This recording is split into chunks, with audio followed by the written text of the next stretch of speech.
Welcome back, everyone. I hope you enjoyed your networking break. Our next topic is the power of community. Now, this is a topic very close to our heart at Precision Communities. As the organizers of Agents Growth events, we truly believe in it. This is why we cooperate with the content with our community partner, with the Digital Agency Network, and we co-create it with the community reach they provide us. Our speaker to talk to us about this topic now is Emma Glazier. She's the global head of marketing at Crowd. Hi, Emma. Can you hear me? Yes, I can. Yes. Can you hear me? Fantastic. Yes, Emma, Great. before you start, tell us about what it means to be the global head of marketing at a global agency. Busy. That's for sure. No, it's fantastic. It's a fantastic role. It allows me to kind of work with all sorts of different clients, but also get to know so many different markets.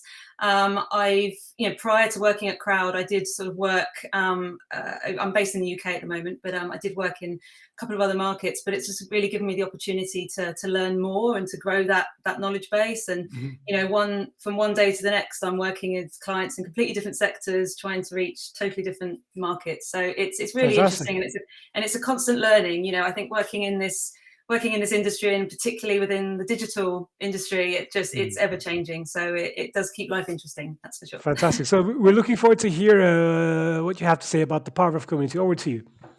Thank you. Thank you very much. I will. I'm going to present some slides. Just want to quickly check because I've gone full screen. Is that on display now? Yes, I think all it good. is. Yeah, it is. Great stuff. Well, thank you. Yeah, thank you for the introduction. And it's great to hear that I'm speaking to people passionate about community as I am. So for those that maybe don't know Crowd, we are a global marketing agency. We have offices, as I said, headquartered in the UK, but offices across the globe. And we work with clients in sectors from retail to finance to governments, to travel, and we really specialise in helping clients to break into new markets. So using our global footprint to help our clients expand into new global markets. From my own perspective, I've been in the industry for quite a few years. um, and I'm working within the digital marketing and social media space. So community has always been a big passion of mine and something that really fascinates me. And what I wanted to do today is to just kind of go through some trends that we're seeing within this space, how we've been kind of working with clients to help them get the most from online communities. And yeah, just kind of share some of our insights around this whole area, really. So yeah, so we'll get started. The idea of community obviously is not something that's new. It's been around for a long time, and really is kind of captured in that sense of people wanting to belong to something, to connect with people that are similar to them, to share common interests. And that's something that, when social media was kind of born, that was kind of at the very, very heart of it. And through sort of technology and platforms, it went to this global scale that had sort of not been seen before. And I think that wasn't really lost as such, but certainly in the last couple of years, with what we've seen with the pandemic, we've kind of seen a resurgence of the community and the digital world, because I think for a lot of people, it became a necessity. It became the only way that they could stay connected to friends and family, but also sort of work and colleagues, but also sort of other areas of their life that perhaps hadn't been sort of digitized as such before. So it's become this really rich space, and it is about people talking to people, and potentially kind of the ad fatigue that we hear about. But that's not to say that brands can't leverage communities, and if it's done in the right way, it's a really, really powerful way to kind of get more insights into your audience, and also how to kind of grow your business as a whole. So I just wanted to go through some steps and some best practice areas that we see to kind of really make best use of this. So First of all, it starts with listening, and kind of really, going outside of your existing platforms and the existing channels that you're present in, and just really finding where conversations are happening, where people are talking about your brand, perhaps more just generally your industry and your sector. What are they saying? Who's talking about you? What are they? What are the good? What are the bad? What could you be doing better? Where are there any gaps that, what are people saying that, that they're missing, and potentially, you could fill that gap with what you're offering. It's a real sort of, real chance to kind of learn, and I call it kind of like a focus, a focus group gone massive scale. It's kind of listening to potentially millions of people that are kind of talking about, your brand and your competitors and your sector, and there's just so much that you can learn from that. And I'd also say that, it might sound a bit strange, but it's almost, I believe there's no such thing as a negative comment, because anything that's out there that is negative or potentially kind of criticizing your brand is an opportunity to learn and to turn that around and to make your brand and your business and your service as best as it can possibly be. There are obviously some tools you can use to do this, but it can also be sort of simply done through sort of Google alerts and searching, and really kind of, using those insights to help grow your business. Because the insights that you can get, and the information that you can glean from these conversations is going to inform so much more than your marketing strategy. It will inform your marketing. It will kind of help you to refine the right message, or what channels you should be in, and how to kind of resonate from a marketing point of view. But it can really inform all touch points of your business. So if you're a service industry, it's how do people want to connect with you? What are their expectations around your service? How can you potentially change the operations of your business? Build new teams, which then in turn, informs recruitment and how you're going to kind of build a team you might need. If you're more of a product-based business, it would, how do you improve that product? How do you potentially bring something new to market that people are looking for? What are your competition doing? How can you set yourself apart? So it can really, the insights that we get from listening to these communities and and listening to what they have to say can really kind of help to change your business for the better going forwards, and drive that growth. We then sort of, creating, there's two ways to go really with it when it comes to kind of how do you as a business then more actively get involved with communities or and use them to your advantage. Well, there is you can go down the route of creating your own brand community, and there are sort of plenty of examples of brands in the tech space, in the fashion space, beauty space that do this really, really well, and that kind of really nurture a community and get lots of user generated content there. But it's not for every business. One of the big reasons is the resource. So not every business has the resources and everything to hand of some of these sort of great great big brands out there. So building a community takes an awful lot of time and a lot of resource and a lot of effort, a lot of content, and even if you're more of a user generated community, it's it needs policing and it needs protecting the people that are in that community. So with a lot of the brands that we work with and clients, we often advise them to start passively, so sort of follow those communities, listen in, don't resist the urge to jump in on any comment that you might want to sort of weigh in on, and just let the community speak and listen to what they have to say, because that's the best place to start before you kind of work out what the right strategy is going to be for you as a business and a brand. And it might be that the right way to get more involved with this community is to work with creators. So by that I mean sort of like influencers or ambassadors. They might be product experts, super fans, employees, volunteers. Depending on what sector you're in, there's different words that you can use there. But essentially, ambassadors and advocates of your brand that can act on your behalf to engage the community, because if you identify these people within these kind of online environments as part of that listening phase up front, they're going to know your audience probably better than you do. They're going to understand sort of how to speak to them, how to resonate, how to influence them. And we saw this with one of our clients. It's a brand called Electromaker, and they are essentially they're a retailer of different components and kits to make different, anything from sort of hardware boards to lightsabers to kind of like helmets and toys and gadgets and things like that. And they've become so community led now as a business, that almost the selling the kits is just one side of it. They kind of work with a group of creators who they invent products that nobody at the brand would have even dreamt of, and they're sharing these all the time, and that brings new audiences in, and that's inspiring people and ultimately getting them to the brand's website to buy a kit themselves. So it is driving towards that, obviously, that end business goal.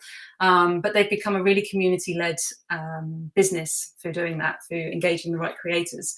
Also, in a past life, I worked with a tech brand who had their customer support run solely by super fans of the brand who kind of knew the products inside out and were able to kind of advise on different ways to do things. So sometimes working with those creators and influencers is going to be the best way to kind of really drive that longer term advocacy and loyalty. But if you do decide to go down the route of creating your own community and setting that up, what we then sort of say to brands and to clients is that you really, really need to understand what purpose and what role you have in the life of your audience, and not the other way around. The traditional way is, okay, they're our customers. What do we want them to do? We want them to buy this. We want them to click on this. Let's put it in front of them. But when you're thinking about communities and nurturing, that longer term loyalty, that longer term relationship, what you need to understand is, what value do we bring to their life and how do we make that even better? So I guess the example would be, if you're a sort of a media or you're a tech brand, your role is to inform and it's to educate and it's to entertain. If you're kind of in more of a lifestyle brand or a food or a fitness brand, your role is to make somebody, help their well-being, make them feel better about themselves, help them grow in their confidence if they're learning a new skill or something like that. So when you really understand what value you're bringing, that really drives kind of how you then build that community and how you can develop the right content strategy and the right nurturing strategy to build that kind of community, because you're making their life better, and that's such a strong connection that you just can't beat. And that community space is now, again, as a result, I guess, of the last sort of couple of years, is kind of evolving into becoming a whole sort of ecosystem of online events, community events, meetups, webinars, all sorts of different types of content that kind of build that connection over time. And that's kind of that's very much a snapshot. I mean, this is something I could talk for hours about, but I'm looking at. I think I've kept within my slot today, so that's good. But it's very much a snapshot of kind of what we're seeing with communities and how kind of they can best be used by sort of brands and businesses. So hopefully it's been a useful intro, maybe inspired you to get started and start listening for yourself. And thank you for listening. Well, thank you, Emma. I have a few questions I jotted down, if you don't mind.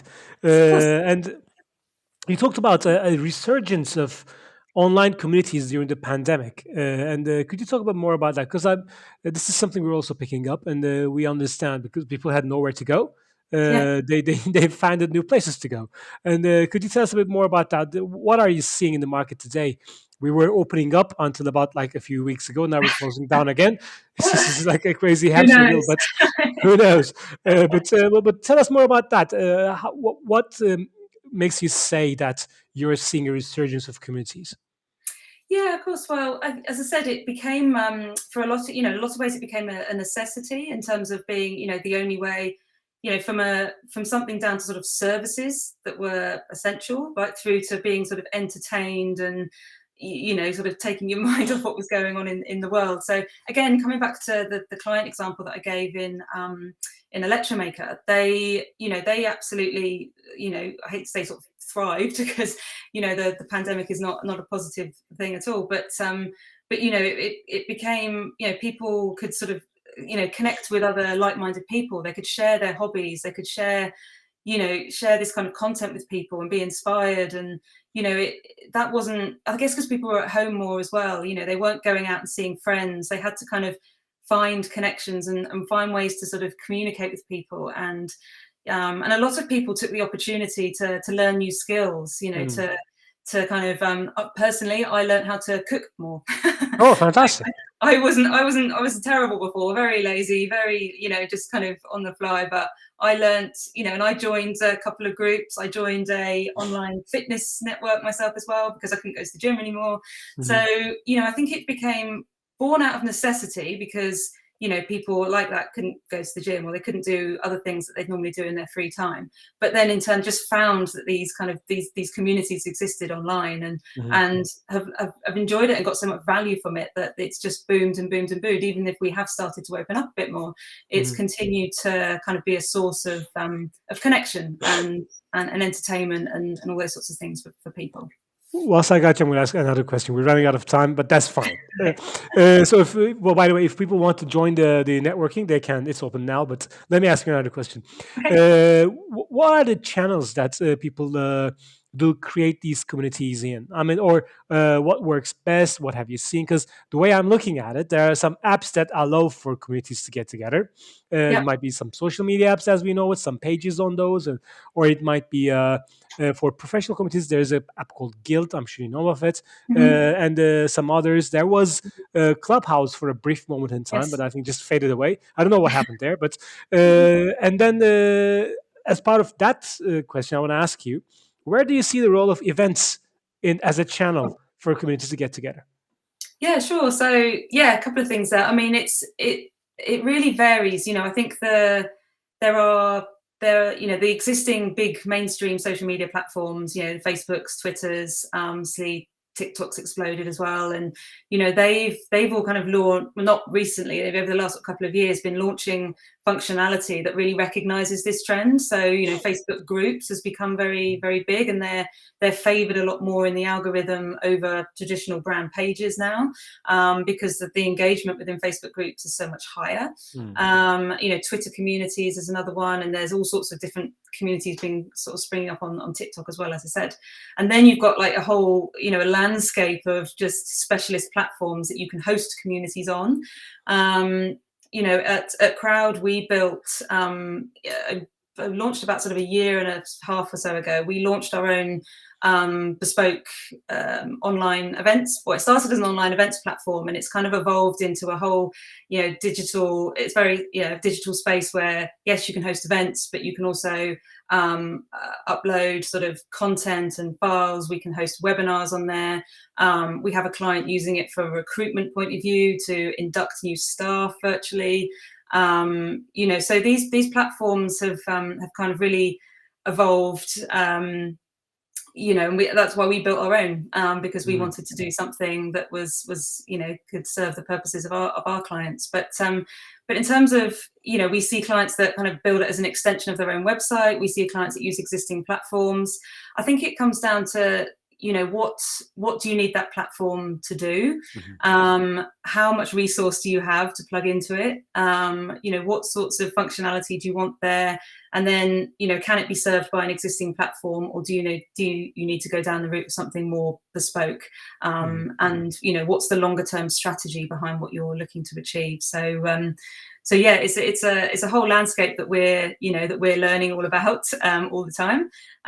But yeah, there's a lots of platforms out there. Mhm. I'll share one learning that we had in our little venture is that when you are tapping a global, let's say, community, uh, time actually defines Yeah. what actually happens and when people are online, when people are not. So basically, before you know it, it becomes more on demand than live. Have you seen anything like this, or are you experiencing the same? Do you mean sort of live events Not versus only that, not only that, easy? but mainly the ethos of internet is mainly on demand. Yeah, Yeah, and this is we're seeing it as the stronger part of the let's say connection between people still yeah. than actual live communication. What do you think? Yeah, I mean, the geography has become sort of almost irrelevant, sort of outside of time zones, of course. But what initially felt like a bit of a panic or a worry at the beginning of the pandemic around, we had a lot of clients that were doing sort of physical events or physical sort of experiences. How do we sort of take that online? But what's ended up happening is you suddenly reach a global audience or a much bigger audience than you could ever have had before, and it's opened up so many new opportunities and really helped to sort of grow the clients that we work with in a way that perhaps they hadn't thought of before. Mhm. And I think, yeah, it's like you said, you kind of people can connect from wherever they are in the world.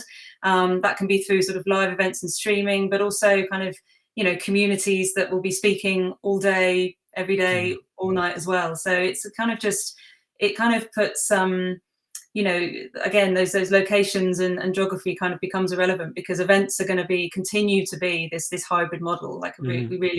we really see that with kind of both industry events, I mean this event right now, but also events with clients as well, that in the sectors that they're in, it's going to be Mhm. this blend of physical and digital. And I think that can only be a good thing because it brings more people in, it gives opportunities to businesses to reach more people, and use technology to kind of give better sort of experience and capture data. I think is the other Mhm. side to this as well, by kind of getting people through these more sort of digital spaces. Obviously we're learning a lot more about them and sort of capturing their sort of data for other marketing initiatives later down the track as well.